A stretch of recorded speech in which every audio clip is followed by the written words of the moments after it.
Welcome to Mini Takes Podcast. On today's pod, we're doing a new format. We're going to talk about Battleshock changes. Does GW know? And we will do a little in memoriam for crunchy Crusade rules, which apparently have passed. Rip. Rip indeed. Mini Takes Podcast. Look, if I open up your painting tutorial and the first step is getting out an airbrush, buddy, I'm not watching. Bunch of nerds on the internet. Are you even having fun with this anymore? Shane, if this happens, there's going to be wailing and gnashing of teeth, people burning their armies. If you can't see it, don't paint it. Austin. Hey, how's it going? Oh, you're I'm faking. a gnome now. Your fake enthusiasm is really fake. What are you talking about? Austin doesn't feel good, which is why he's a gnome now and not on video today. He doesn't feel that he's pretty today. Am I misrepresenting you in any way? No, I'm currently here. I'm brooding in the dark. I actually have my computer screen off to help my eyes. I just don't feel good. It's been a long week. It started my weekend. I am basically recuperating from the past week. I had to work Memorial Day, but it is batteries depleted mode. So I'm over here in the dark trying to recuperate, but I am here for all of you. We are here to discuss Warhammer. We are here to discuss tabletop games. We are here to discuss all your miniature needs. And your mini takes. And mini takes, of course, wants your takes. Like we do at the beginning of every show, we pop over to the YouTube comments and to the Spotify comments and anywhere else that we find your interactions, and we read them and comment back. First, we've got Craig J6750 from last week's podcast over on YouTube. He says, I'm going where we talked about GW's pre-printed terrain or pre-painted terrain. It is indeed pre-printed as well, which is part of what we talked about. Everybody, be sure, by the way, to share the podcast with your various friends, because I expected much more hate from the 3D printing zealots than I got, and I don't like that. I like it when I shake them up a little bit. And all I can imagine is they just don't know. I think the holiday hurt listenership, and I'm not surprised. It's totally fine. We're back. We're still here. We'll be here next week. Craig says, I'm going out on a limb and say the GW pre-painted terrain won't be affordable. It'll probably still sell out immediately. Thus is life. Yeah, no, it's going to be sky high. It's going to be stupidly expensive. It's mainly going to be for tournament organizers and like shops. Those are the main customers that are going to be buying that. I might buy it. Because I think it'll probably be awesome. And painting terrain is not all that fun. But Paradukes says, I don't think the pre-painted terrain. No, he does say pre-printed. I'm sorry. I don't think the pre-printed terrain will make any difference to the casual gamer one way or the other. It'll be useful for TOs and friendly local game stores, but beyond that, I doubt it's going to have much of an impact. Honestly, I think the new rules in 11th are actually going to encourage the terrain hobby. 10th has basically just been the aforementioned paintball arena with little room for other options. Everything has to be a ruin, or it might as well not be there. With 11th, you just need the footprint. Then you could slap whatever you fancy on top of it: trees, barbed wire, archaeotech, piles of skulls, or whatever fits the theme of the battlefield. Ruined buildings will still be called for, but to a much lower degree. I personally have a dinky little FDM printer which does surprisingly good quality prints, and I think this is only making it more likely that I'll end up printing more terrain. That could be. And I'm glad you're having fun with your little FDM printer. I don't like them, but we talked about that before.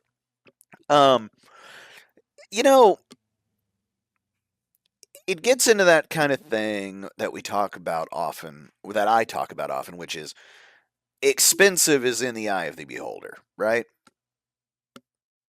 If it's expensive to you, it's expensive.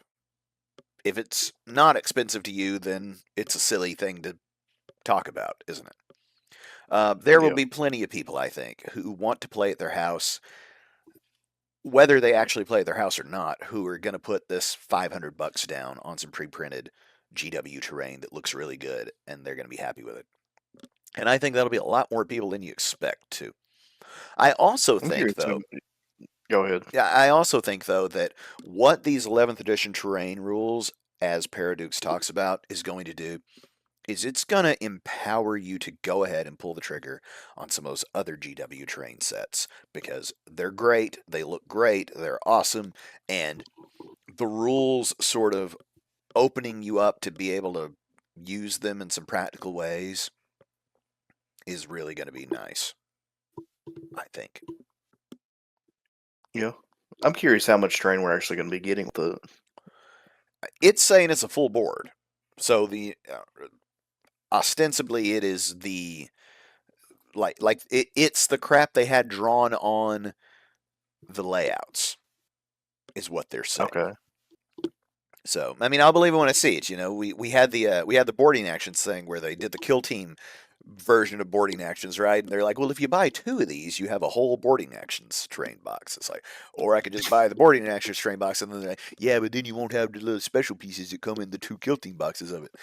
Okay, you got me for about $500. And that stuff wasn't pre-painted.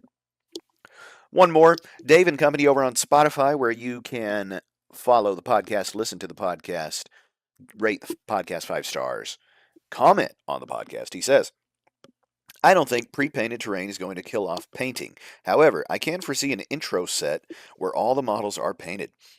It could get more people to buy, and they don't have to stay in the hobby. A kid sees a box pre-painted, and the parents will say okay since it requires no work. If the kid stays interested, then the kid might pursue the hobby. If they get bored, well, GW has already made money. I'm stoked for Warhammer Survivors and Bolt Gun 2. Did you guys see the preview? Um, so terrain-wise, Dave and Company covers stuff that we've just talked about. All of those things, and I agree that pre-painted starter set will be something I feel like that we'll see at some point in the future because it'll just be too easy for them to have like a really tiny starter box for $250 that people will impulse buy and play like a board game twice, and then there will GW will make money hand over fist over everyone sold off of everyone sold, and then there will be some amount that drip off the bottom of that number who get into the thing proper and use that as a jumping off point, which is what the starter boxes are in the first place. It's why I think it's so stupid when everybody gets upset about what Space Marine models are in a starter box, as if somebody with 5,500 points of Space Marines should be catered to for a starter box. You know what I mean? But they need the new models. They Um, need to get the new. They need the expansion pass of the new edition to fill out their army with the new gizmos. but there, but to that point, there aren't any gizmos, and so what are you talking about? What are you talking? There is new gizmos. Hardly. Heavy intercessors with heavy bolters. Whatever else there is. Right. Um, as far as the Warhammer Skulls thing, did you watch it? I only watched what I cared about, and I only cared about seeing the new Dark Tide class, which is, if you haven't seen it, it's Skitarii. I didn't watch any of it. I tell you what. Here's my take on Warhammer Skulls. I think it's I'm mad at it. Okay, why am I Why are you mad at mad? it? Because last year we made a big deal, even on this podcast, about Warhammer Skulls. You know, we were 40K fanatics back then, but we made a big deal out of Warhammer Skulls because Bolt Gun 2 was coming out. Uh, what else? There were a number of things. There were a number of games that were coming out that everybody was hype about. Bolt Gun 2 is my favorite one. They got Raul Coley out there doing the press junket about it and all that, and it's still not out. Why? I don't know. Did they ever give a release date besides like a year? Still this year. As Yeah, far I as mean it's on schedule then. I guess, but you would have thought that it would have come out before the second time around of trying to hype it. That doesn't make any sense. They showed screenshots, gameplay, talked about had him going on podcasts and things about it, and what his partner, something voicing the sister of battle, and her going around and doing the thing, and it's like, well, that seems like an imminent release. No, it was not. It's still not out.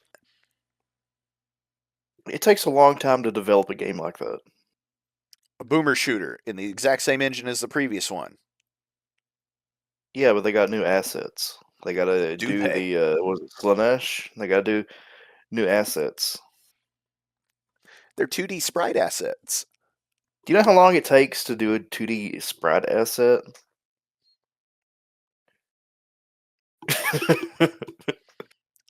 You see what I'm saying, don't you?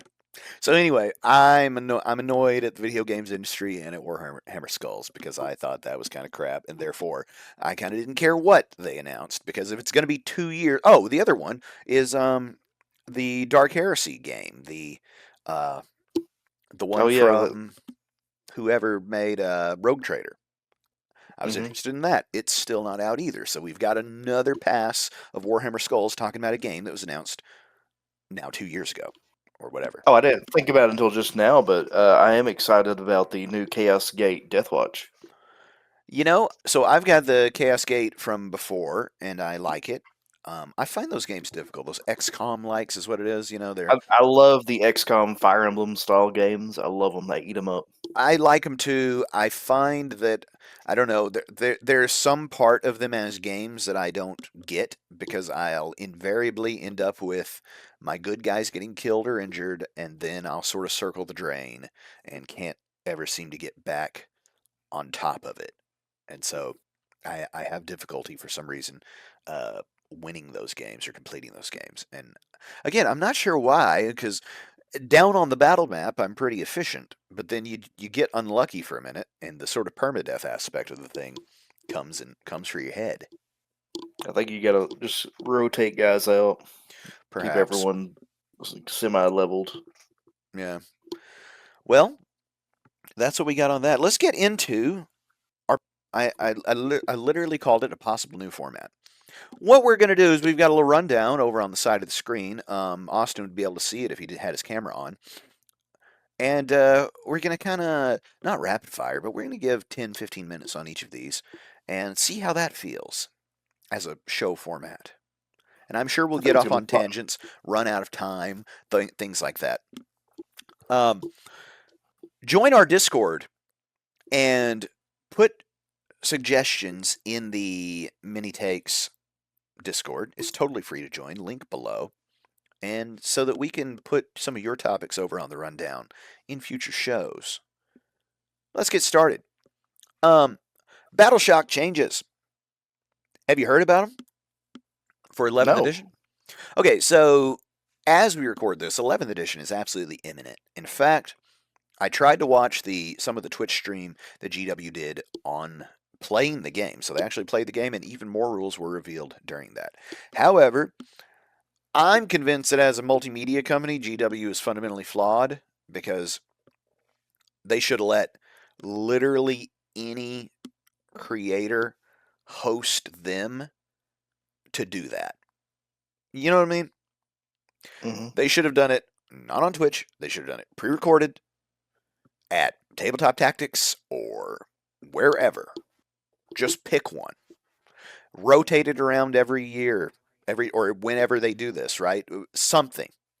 Let some people that have some institutional knowledge and some infrastructure to do these things, because it looked like crap. It sounded like crap. You had people talking over each other. You couldn't tell what was going on in the game. It sucked. However, we'll talk a little bit more about that in a minute. That's our second point. I got a little axe to grind. Number one, so Battleshock has changed quite fundamentally in that in 11th edition, you're going to have to test to unBattleshock. It I does like that. it does everything it used to do, but now you have to test to unBattleshock. What do you think of It that? makes sense. Oh, I like it. I like it from a perspective of why are they getting their crap together after just one turn? Right. So, in case you guys aren't keeping up with why this is fundamentally different, in the past, you had all kinds of ways to Battleshock units during a turn. And then they would unBattleshock, in the Battleshock step of the command phase of the next turn. So it's my turn. I Battleshock Austin's dudes. I haven't I haven't done anything to them besides that, but they're battle shocked now. So they can't score any points, except he scored points at the beginning of his turn, so he's already scored points. Right? So it's my turn now. I'm shooting him. That causes battle shock. He's battle shocked. Mm-hmm. Now it's his turn. They're unbattle shocked. He scores points. Everything goes on exactly like it had. The only way this ever interacted was if, say, I had a secondary or something that required me to stand in the middle and have no unbattle shocked units around me. So if I battle shocked you in that case, then you not being able to hold that point any longer mattered for that 5 points or whatever in that moment, and then it's gone, and now you have the thing again, and you're going to score the points on the center objective, etc. Mm-hmm. And that's kind of lame because, like you say, it almost just doesn't. It's almost like an uninteractable sort of thing. And now you're going to have to unbattle shock in the battle shock step. So you're going to have to take a leadership test. Now, Mm-hmm. those are not that hard to pass. I imagine you'll still have the insane bravery stratagem to use auto pass. Well, no, you won't be able to do that because you can't use a stratagem on a battle shocked unit. So you'll have to take the test, which I think is great. Yeah. I think it just makes sense. I think you shouldn't have to keep testing. I think it actually realizes the kind of stuff that we've often talked about on this podcast, that you, especially being such an old world fan and a 5th, 6th, 7th edition fan, where guys could run I'm away. not even a 5th, 6th, 7th. I'm not even a fan. I'm not a 5th, 6th, 7th fan. Well, I've never played it. when guys would run away Yeah. as a concept. This gives you that feeling that they've run away, because you could have a unit get battle shocked in turn 2, say. Mm-hmm. Then you fail to unbattle shock them. And you think, no big deal. They'll be fine. Turn 3 rolls around. You fail to unbattle shock them. Huh. Turn 4 rolls around. And at this point, you're moving them off to the side of the table to avoid battle shock debuffs or leadership debuffs and things. Right? They're back at the home objective because maybe they'll be able to hold that at some point. And turn 5 comes around, you finally unbattle shock them, and they get to participate a little bit. It's like they rallied, but they've been horribly unlucky. Now, being that it's a 2d6 test and your target is going to be 7, it's not that hard to pass. But we're going to have these cases where a unit is properly routed, and I think that's cool. Because it makes sense that this should happen sometimes. Yeah. I would have to go and look to see, so things like Night Lords and the various detachments where they hurt your leadership, right? So you end up having to take a battle shock test at -1, or to unbattle shock at -1. It'll be interesting to see if your unbattle shocking has to take those modifiers into account, right? So I have you surrounded by like 3 different things that adjust your leadership. Right now, I believe your leadership can never be modified over 10, I feel like. 9 or 10? There's sort of an arbitrary number. I don't believe it's like 11. And it can't get better than 2. Like I don't think that's the case. It sort of keeps it in that bracket of being reasonable. As we sit right now. So it'll be interesting to see if the unbattle shock is just like straight, or if those modifiers that got you battle shocked in the first place, possibly, are going to come into play. And I think it's great because it needed to do something, and now it does. Yeah, it's weird how Battleshock, for at least since 8th edition, at least did something. It just sucked what it did, but it's like it hasn't done anything. It's just like, okay, well, I guess they're Battleshock. They just kind of sit there. Do you remember when 10th edition came out? We all got markers to mark things that were battle shocked, thinking that we would need them all the time, and then Yeah, just immediately they collected dust. Well, yeah. go get them out because now things are going to get a battle shock token and actually keep it a meaningful amount of time, possibly. And I think that's good. One quick negative take that I see about this is um, similar to the new charge mechanic. It feels like we're just going to be rolling a bunch of leadership tests more often. You know, it'll feel like a little bit all the time. Same with the charge rolls, being that you can select your targets after you see what the roll is, right? Hmm. So it's like, well, I'm just going to roll to possibly charge for everything because I can decide not to charge afterwards. And if I get a 12 on something, then I can look around and decide who I might want to get into or not. I think that's going to slow the game down a touch, and this Battle Shock thing might as well. But I think on the whole, I like it. Next, does GW know? That's what I put on the rundown. And what this is, somebody at GW doesn't know what's happening. Q&A guys versus article guys. All right, so I've been chirping at the folks in the friendly local group chat, and they are lovely guys in there, except for a couple that are haters and some who don't read back the previous message, and so you end up having to reframe your argument 4 or 5 times. Group chats, am I right?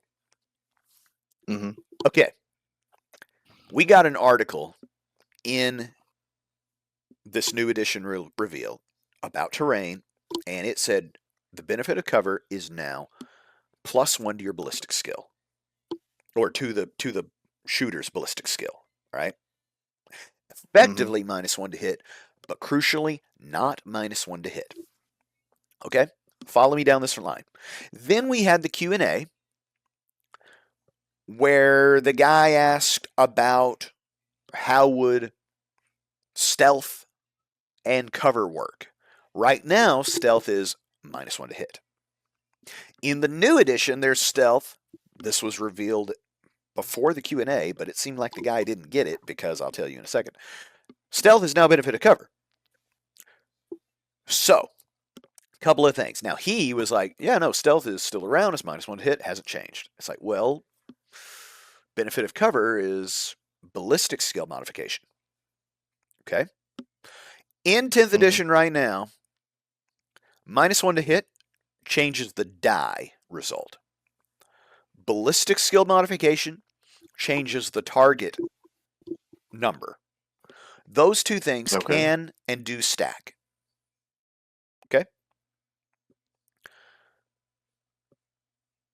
Over in the next article, knights were talked about for towering. Towering gives you -1 ballistic skill. So you're shooting, you're towering, they're within 12, okay? So it's like plunging fire.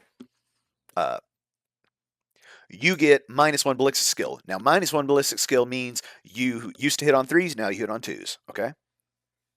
Hmm. If they're If you also have -1 to hit, then you now hit on 1s, which of course caps out to 2s. They stack, and it said in that article that they do interact, that they do stack, that the math to modifications has not changed. Now I got a question for you.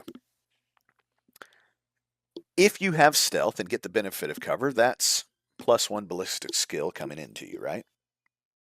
Hmm. Can you get double cover if you're in a terrain piece? Because as it stands, modifiers to ballistic skill, that was my wife walking by, um, she's bringing in groceries. She has pants on, of sorts. Anyway, Austin's like, the day I left my camera off. Um, where was I? Oh, so you could make your enemies hit. They used to hit on 3s, now they hit on not 4s, but 5s.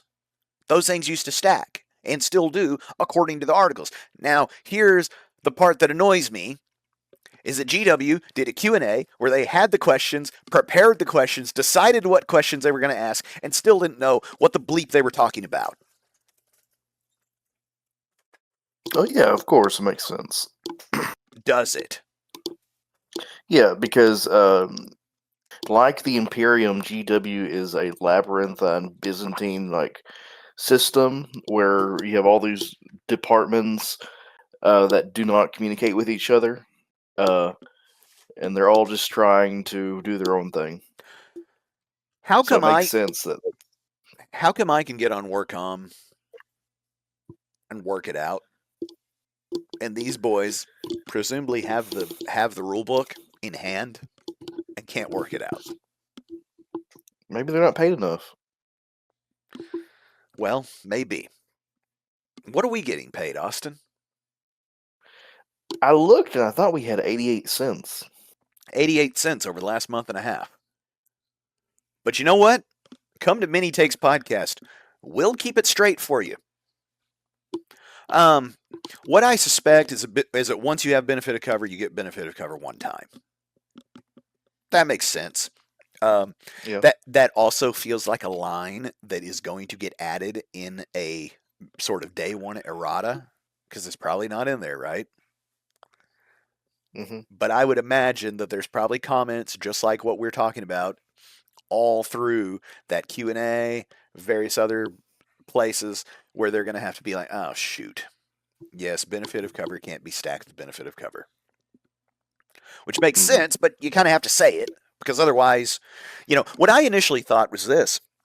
My assumption was your modifications can only be plus or minus one, period, was my thinking.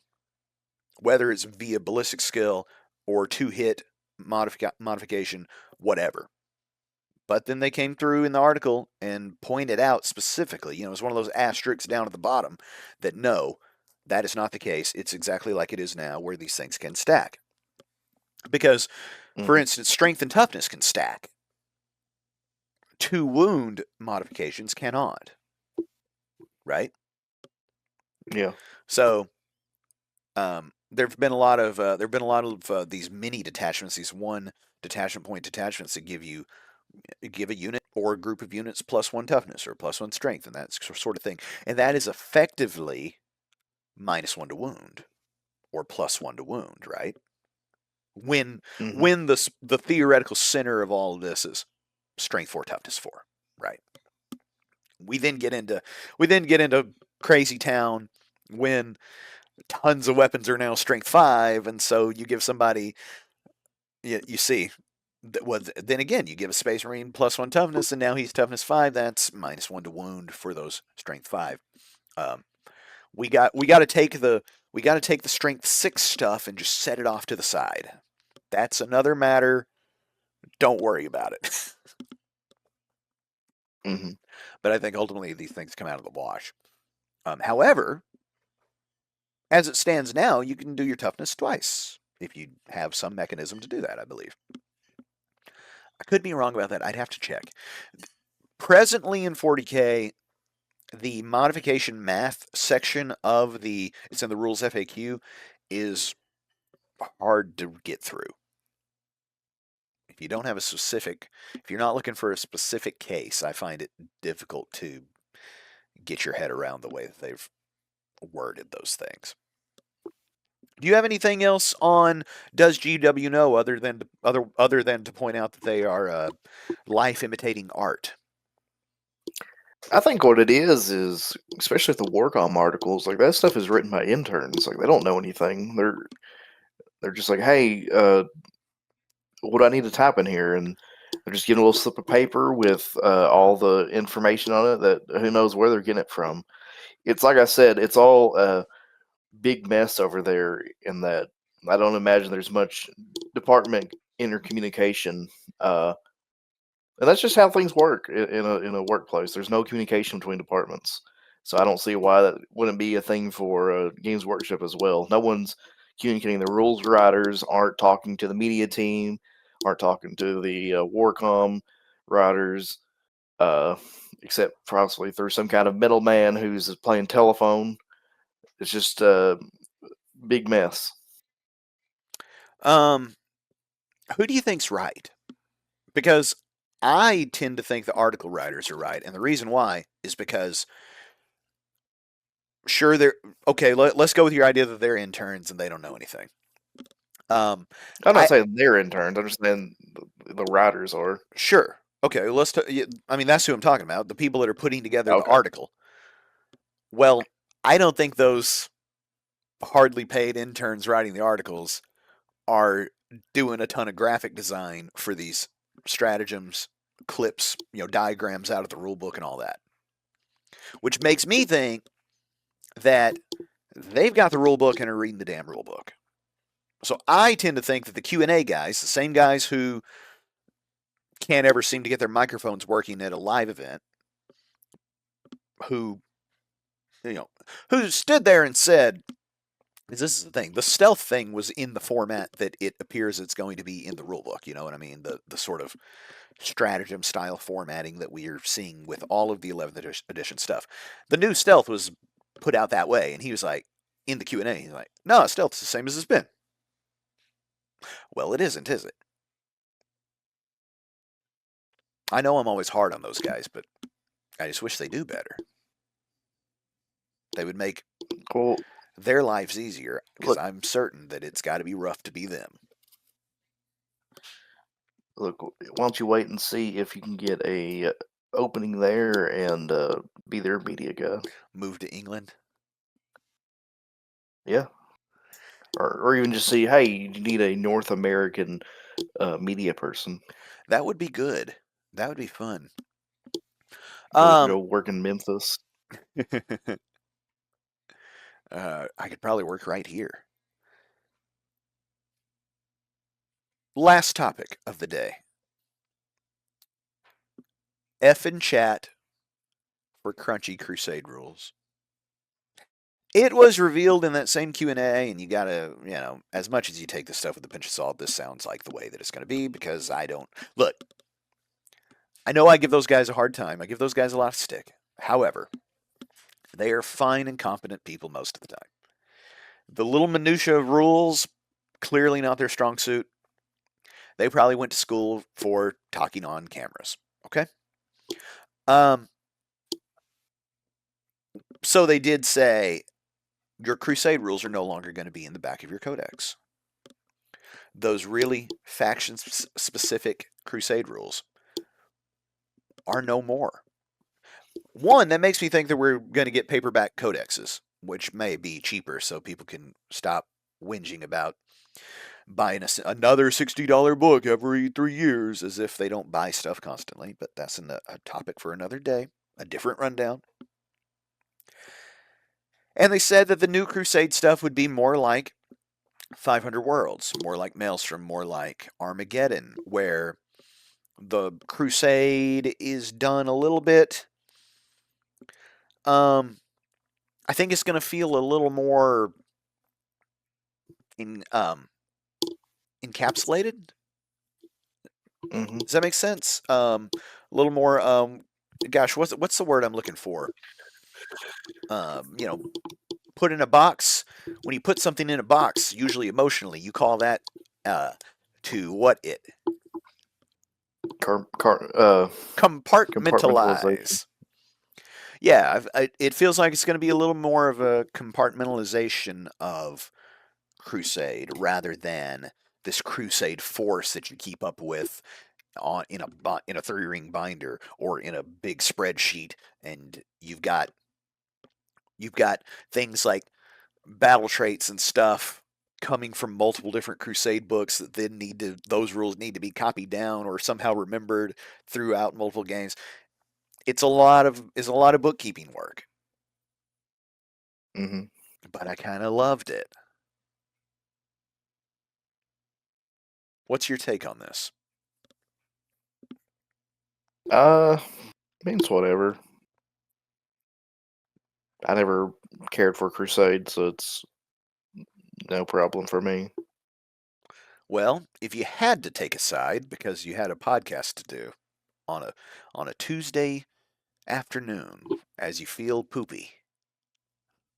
Yes, I'm trying not to throw up right now. You got to hold out. You got to hold out 10 more minutes. Yeah, I know. I'm struggling. You know Let's you know see. I'm gonna feel 7 of them. Let's see. For crunchy rules, I'd say, uh, Or not crunchy rules. yeah, or not crunchy rules. I'd say I'm kind of. It depends on the crunchiness. If it's like fun crunchy, it sounds more fun. I don't know.